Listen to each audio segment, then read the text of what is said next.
A global gathering in Jordan calls for aid to be accelerated into Gaza. It comes more than 8 months into Israel's war. But how is providing more aid possible without a ceasefire? And what have regional countries done to help Palestinians? This is Inside Story.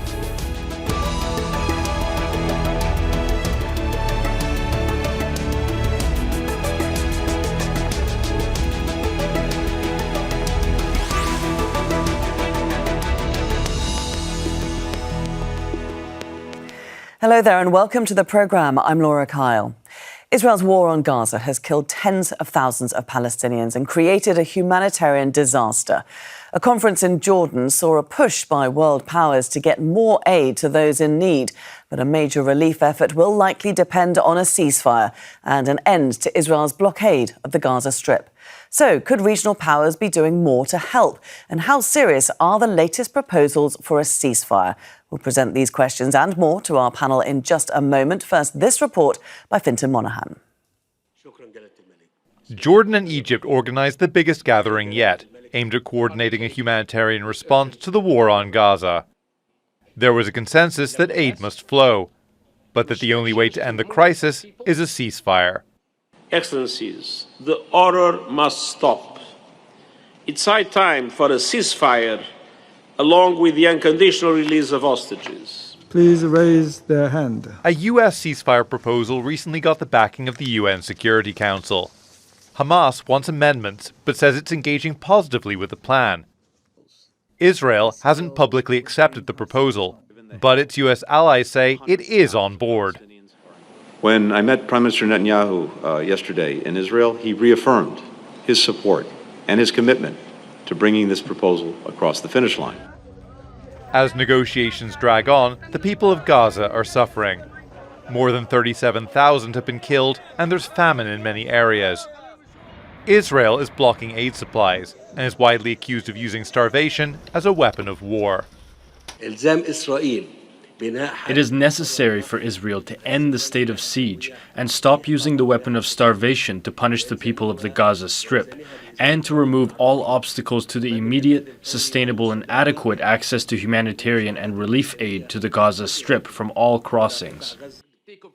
The conference reflected a broad agreement in the international community that Gaza needs aid and the fighting needs to stop. But making that happen will require cooperation from all sides. Vincent Monaghan, Al Jazeera for Inside Story.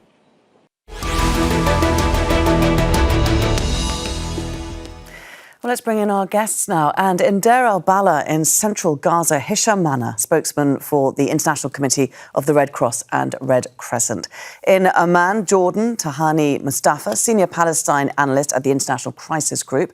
And Ramallah in the occupied West Bank, Mustafa Barghouti, Secretary General of the Palestine National Initiative. A very warm welcome to all of you.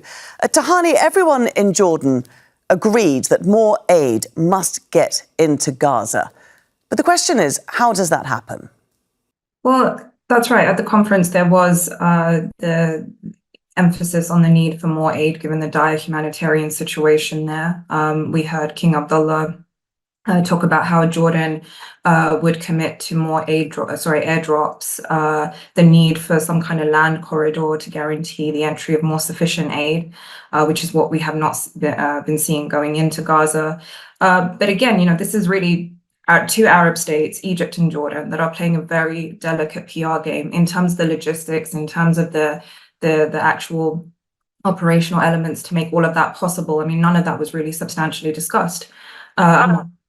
What was more is the fact that the pledges that Jordan is making are really just sticking plasters here, really ultimately a distraction from the more, pressing issue of the fact that you do actually need land corridors. You have sufficient land corridors, but there was really no emphasis on how to actually get that guarantee from Israel. There was no emphasis in the fact that Israel has not been a good faith partner in trying to ensure that sufficient amounts of aid go in. And neither was there any mention of the fact that Egypt actually allows Israel to dictate its policy on its Gaza border. Tahani, plenty of points to pick up on there in this discussion. First of all, I just want to get the view on the ground from the Gaza Strip. Hisham, to what extent can this conference improve the humanitarian situation as it stands there right now? Thank you, Laura, for having me. Yesterday, the president of the ICRC, Mrs. Mariana Spoljaric, delivered two main asks in the summit in the Dead Sea. The first one was to call for an immediate faithful implementation of both the spirit and the letters of the Geneva Conventions, and that parties to the conflict are committed to facilitate the implementation of the agreement that would eventually lead to, first, ensure the protection of civilians, secondly, ensure that all those deprived of their liberties can be treated humanely, and eventually the full release of the hostages. The second main ask was that a political agreement that should come in effective must ensure that a functional humanitarian system would be put in place, considering the fluctuation of the humanitarian aid, the tremendous challenges that are facing humanitarian workers in Gaza to get that urgently needed assistance into Gaza and deliver it to the thousands of people who are desperate for it, and also to ensure the protection for the humanitarian workers working across the Gaza Strip. I thought it was very interesting, Hisham, just to jump in there, because we heard the ICRC president saying that the status quo cannot hold. And yet it seems that people outside of the country are quite happy to let things go on as they are. But it's worth remembering, isn't it, that this is a situation that is not sustainable. Absolutely. Status quo cannot be maintained because it's very much dangerous. People have been suffering from this fighting since the October 7th, 2023, for 8 months now. Thousands of people have been killed. Vast majority of the Gaza Strip is now brought to rubble, including infrastructure, homes, residential buildings, hospitals, and they cannot rebuild their lives as they used to do after each round of conflict or violence in the last 15 years. This one is completely unprecedented, and we fear that this dangerous tolerance with the violations that we witnessed could actually shape the future of the next wars or warfare witnessing in this world. So it's very much important to achieve a breakthrough. The International Committee of the Red Cross stands ready to facilitate any agreement that would be realized once it's announced, and we stand ready to continue providing our humanitarian assistance. OK. Mustafa Barghouti, I mean, the only real obstacle to aid, apart from Egypt controlling its side of the Rafah crossing, as Tahani said, the only other obstacle is Israel's blockade of Gaza. But what do you make of the fact that Israel wasn't even at this conference?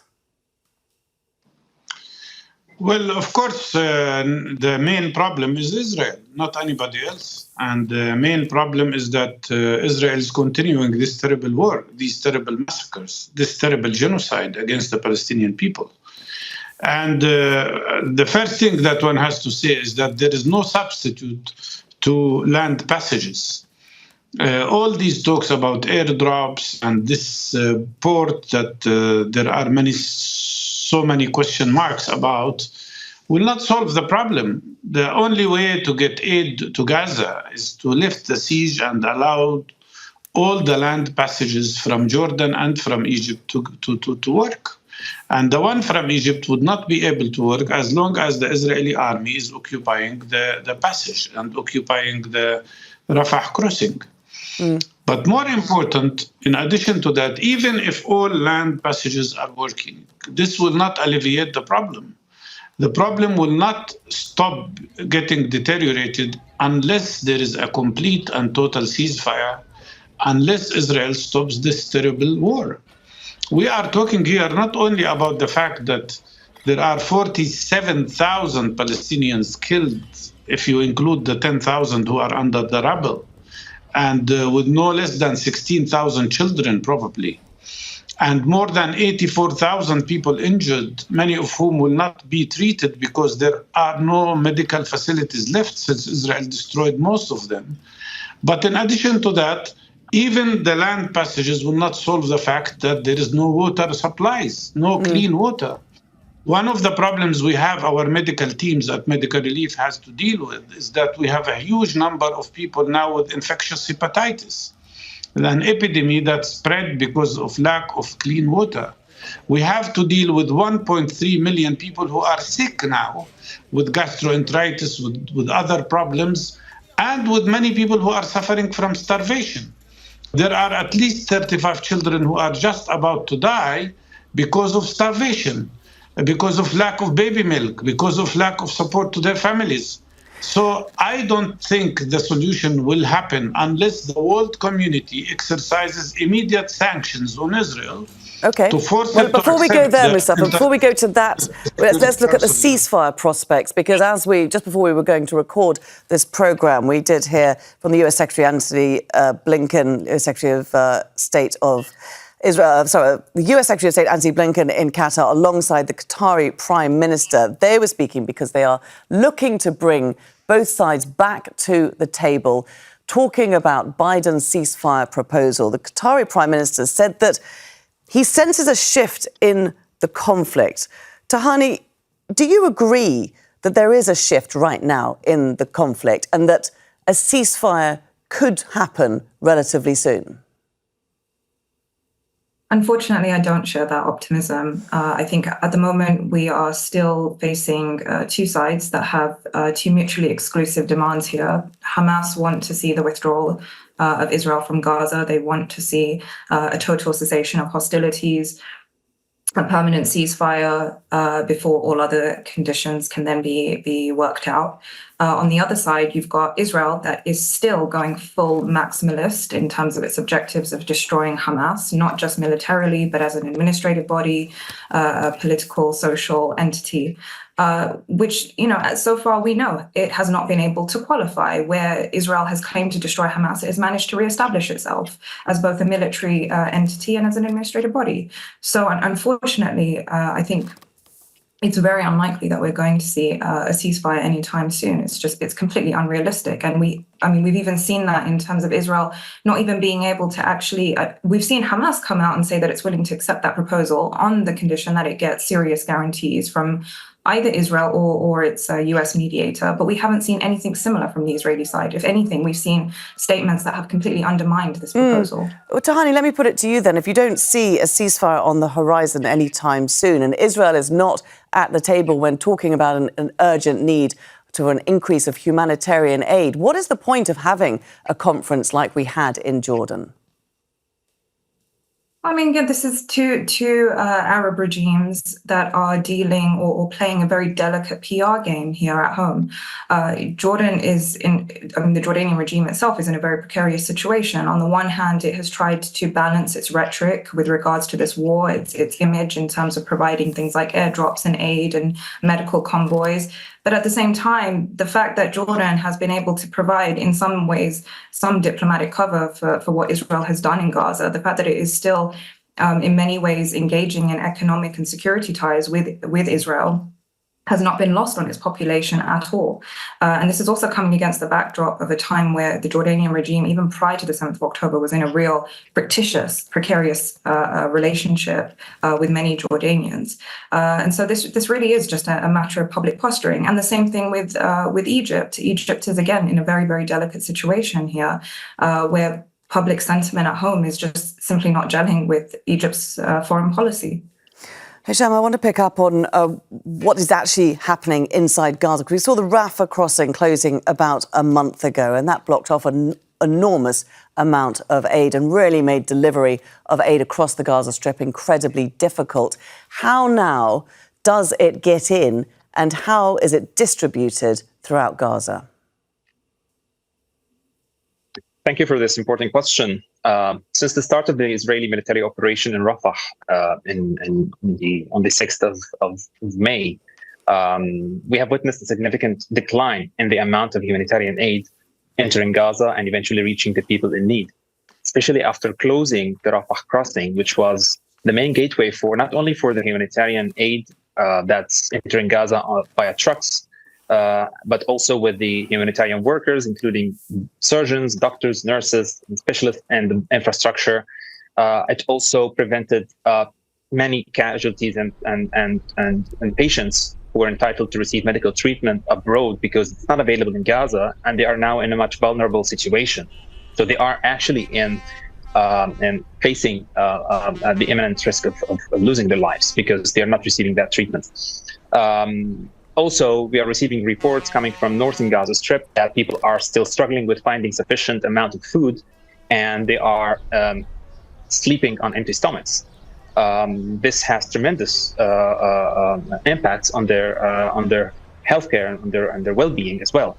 There are many casualties in northern Gaza Strip and barely functioning hospitals who are scheduled for surgeries that are not performed because there's no capability of doing that, and they need to be transferred to southern Gaza Strip. So there is no efficient humanitarian system at the moment that would allow urgently needed response, including healthcare, including clean water, including hot meals to reach the people in need.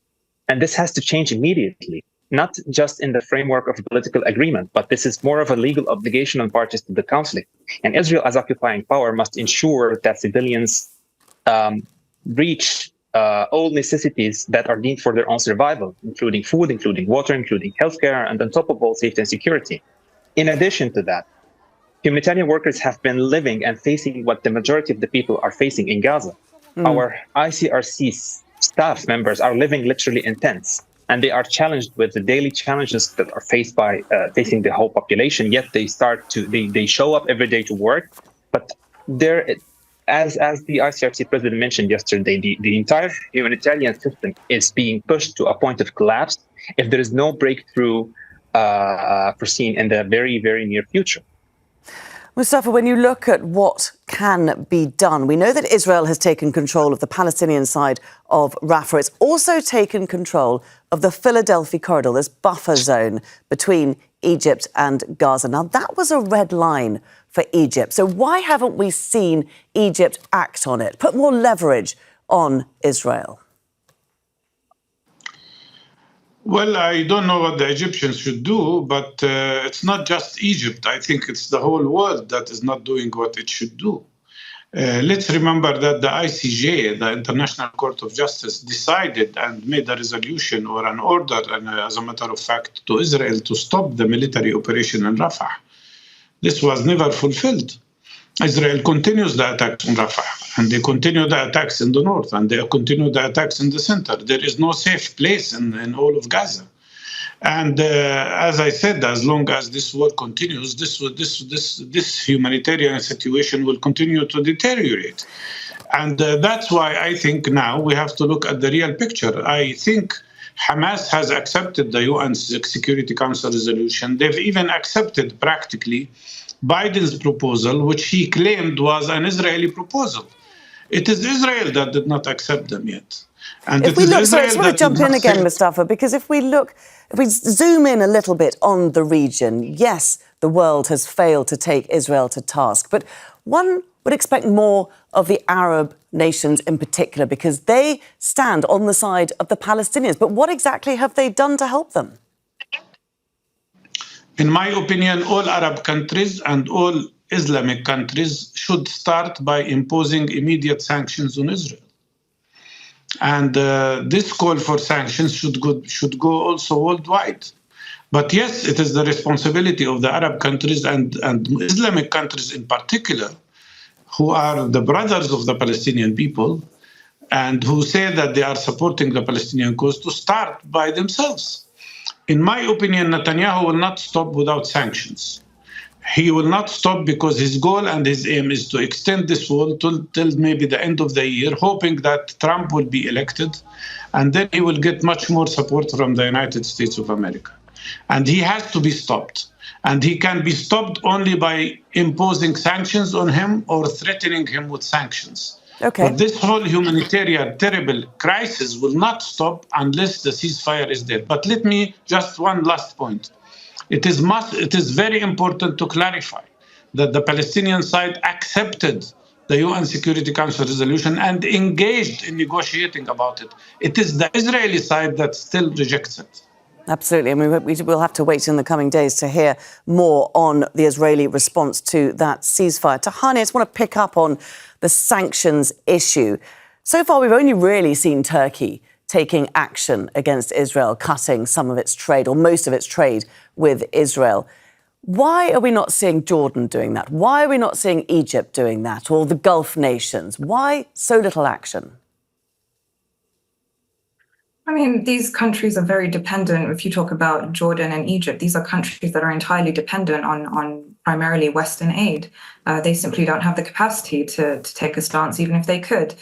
Jordan is a really good example of that, where Jordan doesn't even have entire sovereignty over its land, air, and sea space. The fact that it has signed numerous memorandum deals with the US, for instance, has given the US practically free rein to use Jordan as a military base to however it sees fit, which is what we have actually seen in the last few months when we had the Iran-Israel scuffle, where effectively it was largely US and the Israelis that were using their air defense systems to shoot down missiles and drones. And what was worse was that they were doing it over populated areas, places like the administrative capital here.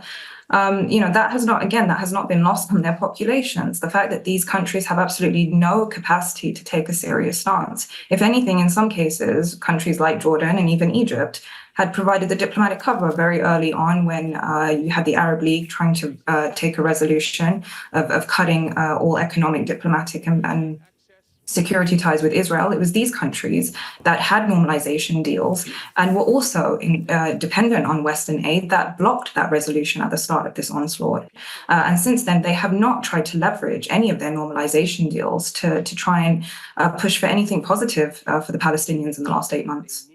Hisham, when you talk to people there, to what extent is there a sense of abandonment by not only the region, but the world at large?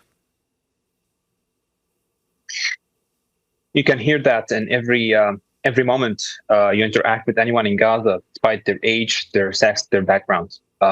Everyone in Gaza wants to stop this war. Everyone wants to go back to their homes. Even if they have no home left, even if their entire neighborhood is destroyed, they just would go back and live even in a tent. But they just want this to come to an end. And there's a general sense of abandonment, indeed. And this has created even extra pressure on the humanitarian workers who have been shouldering the responsibility of making sure that people receive the aid that they are in need for and they are entitled to receive. From our experience, we have been in Israel and the occupied territory since 1967, and we have been part of this community for decades. What we have witnessed since last October is completely unprecedented. And from the ICRC experience in armed conflicts, we are absolutely sure that humanitarian solution cannot be the solution for ending the humanitarian suffering. Military actions cannot achieve that as well. The political agreements could eventually put an end to this bloodshed. So we are not involved in the political discussions or negotiations as a humanitarian intermediary. However, we remain fully ready to start implementing any agreement once it's realized between the parties to the conflict. And this is part of the effort that the ICRC is actually pursuing, including its president. With both, we have spoken directly to both Hamas and Israel. We have spoken to third-party countries and authorities who have influence on both. But I can assure you that people cannot continue to survive. They cannot live on the survival mode for any longer. They have invested everything in their capacity. And just as a reminder, Gaza has faced the brunt of 16 years of restrictions on the movement of good of people for 16 years. The level of food insecurity, for example, at population level has exceeded 80%. Then October 7th happened. So people could not even afford to rent transportation or a bus or a car or even a dragged, cart by donkeys to move their belongings because they have to go to a safer place after receiving evacuation orders. They have been living like that for 8 months now. And there's no way any human being can continue living like that. So we cannot actually keep, betting on how people can cope and mitigate any longer. Mustafa, the Palestinian president, Abbas, there in Ramallah, he was at the Jordanian conference, but otherwise he's been largely sidelined throughout this conflict. How dangerous is that for Palestinians at large? I'm talking about those in Gaza, but also in the occupied West Bank. Well, West Bank itself is subjected now to terrible atrocities by Israel. I mean, in the last 48 hours, the Israeli army killed 14 Palestinians in different parts of the West Bank, and they continue their attacks. And the life of a Palestinian is worth nothing for Israelis, whether in Gaza or in the West Bank.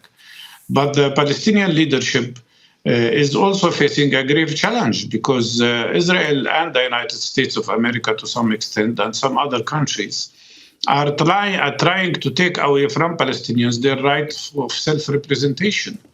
And the PLO leadership can only save the situation by accepting our demand of creating a unified Palestinian leadership within the ranks of the PLO, including everybody. What the world must see and should see is a unified Palestinian front, a unified Palestinian leadership, and a new interim government that should be a national consensus government that should be interim and that should promise the people to organize elections once this war is over.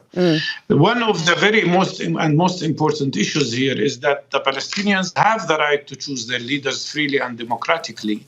And it is not Israel or United States or any other country that have the right to impose on us who should lead us. I'm talking about Mustafa, I'm just going to bring the conversation just back to the present. Apologies for interrupting. We've just got time for one more question. I just want to put it to Tahani. In the absence of a ceasefire, you were pretty pessimistic about getting one a little earlier. How does this urgently needed aid get into Gaza? Because something's got to get in. Well, look, aid organizations themselves have said it. King Abdullah himself said it. There is no substitute for land corridors. You have them. They are there. The problem is Israel is the one dictating what goes in and what goes out. So unless there is actually any serious substantial pressure from Israel, rather than these kind of distractive sticking plaster mechanisms of airdrops and trying to deliver aid through the sea, where already we've seen that it is completely inefficient, has cost lives, Palestinian lives, has not delivered anywhere near the required amounts of aid, and has actually been far more costly.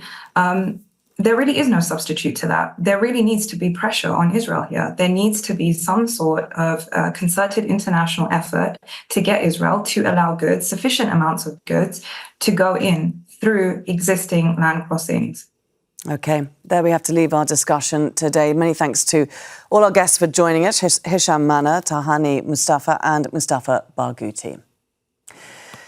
And thank you too for watching. You can see the programme again anytime by visiting our website. That's aljazeera.com. For further discussion, do go to our Facebook page.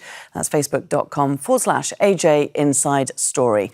You can also join the conversation on X. Our handle is @AJ Inside Story. From me, Laura Kyle, and the whole team here, it's bye for now.